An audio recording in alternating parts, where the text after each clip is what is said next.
Hey there, America. This is I had to stop this crucifixion of Jesus, right? On the bottom, you see the skull and crossbones. You can't really see the crossbones, but it is skull and crossbones. It's this represents Simon Magnus, and he is the true pope.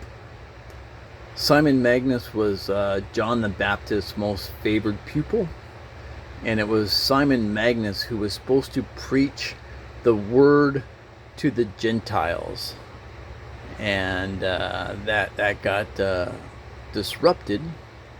Rome came in here and took over, and Rome didn't like the Simon Magnus character, so they had to do away with him, and they invented this Jesus thing, and they sold this Jesus thing to pacify the blonde beast and subdue Western Europe.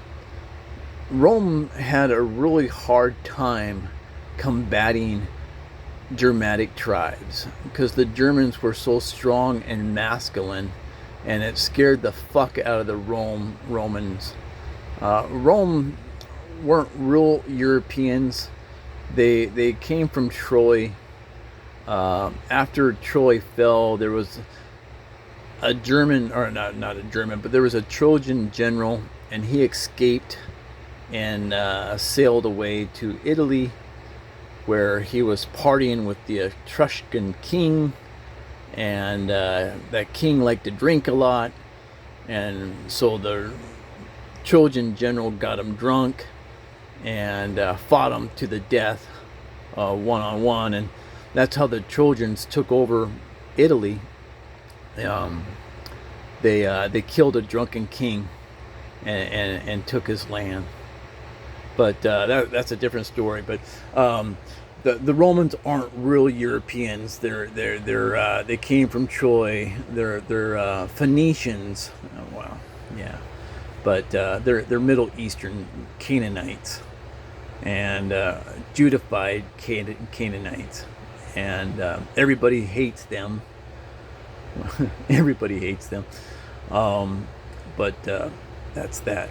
But Rome, as good as Rome was, they couldn't defeat the Germans, so they had to fucking poison the German mind, and they invented this piece of shit Jesus and sold it to Europe. And well, we got what we got now. I'm not the first one to discover this. Martin Luther was talking about the evils of Judea, and Nietzsche. Nietzsche definitely talked about their evil ways and how they wanted to fucking destroy Europe with their mind poison, their evil fucking Christianity. It's a curse to Europeans. It didn't help Europeans. But more on the Simon Magnus thing, the skull and crossbones, the Jolly Rogers, it represents our universe, well, our galaxy, our universe.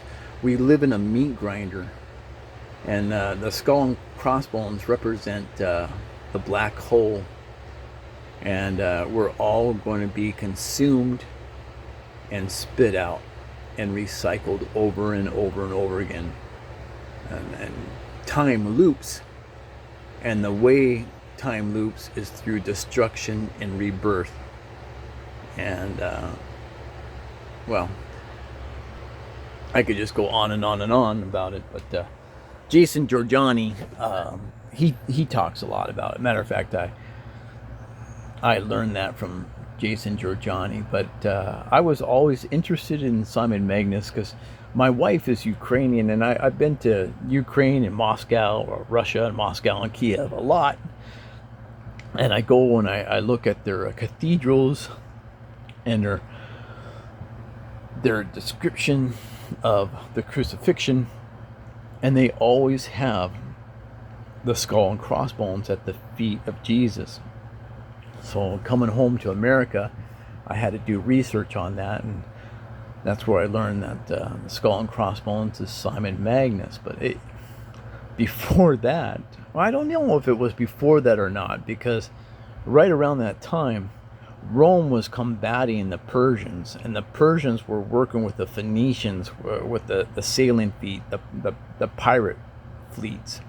And the Persians were attacking Rome via pirates, and hence the Jolly Roger flag. And somehow the British Empire used the Jolly Rogers, and the British Empire attacked the Catholic Church with the skull and crossbones. It was all just to protect the sea routes and for the British Empire. But it really goes deep. You got to be aware. You got to pay attention to what's going on. This symbolism shit means a lot. It means a lot to them. And if you don't know anything about it, well, then they're just going to walk all over you. They can talk right in front of you, and you never know what they're fucking talking about. You never know what they're saying. If you're not educated or initiated, if you're not illuminated, if you don't spend the time to learn, you're in trouble.